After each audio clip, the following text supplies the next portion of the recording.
నువ్వెవడవై గొట్టం అని మేము అనలేవా? కానీ అనం. మా సంస్కారం.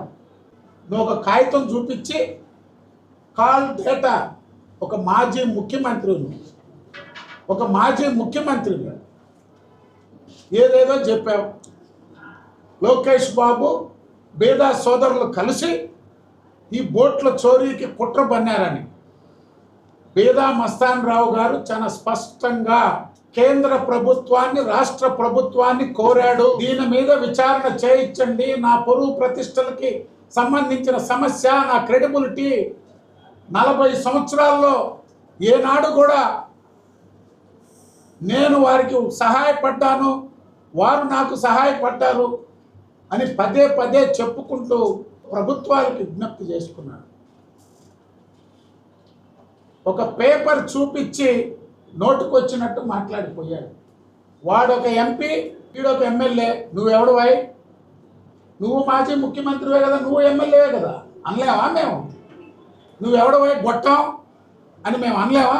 కానీ అనం. మా సంస్కారం.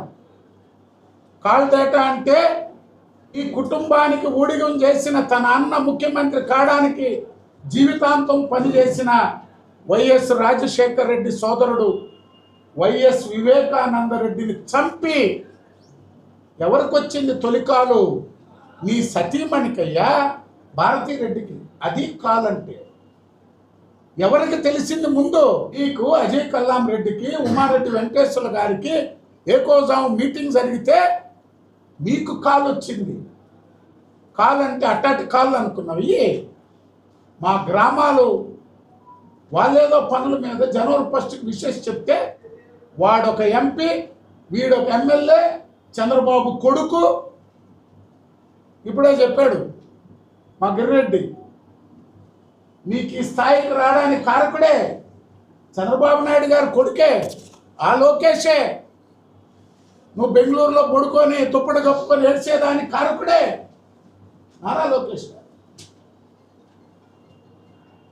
నేను ఒక్కటే, జగన్మోహన్ రెడ్డి గారి లాగా సంస్కారహీనులుగా మేము మాట్లాడం. తన తల్లి శీలాన్ని, తన చెల్లి శీలాన్ని,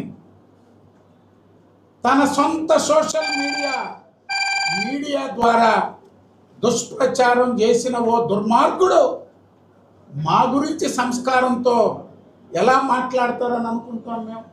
అయినా జగన్మోహన్ రెడ్డిని దిగజారి మాట్లాడటం లేదని చెప్పి తెలియజేస్తున్నాం.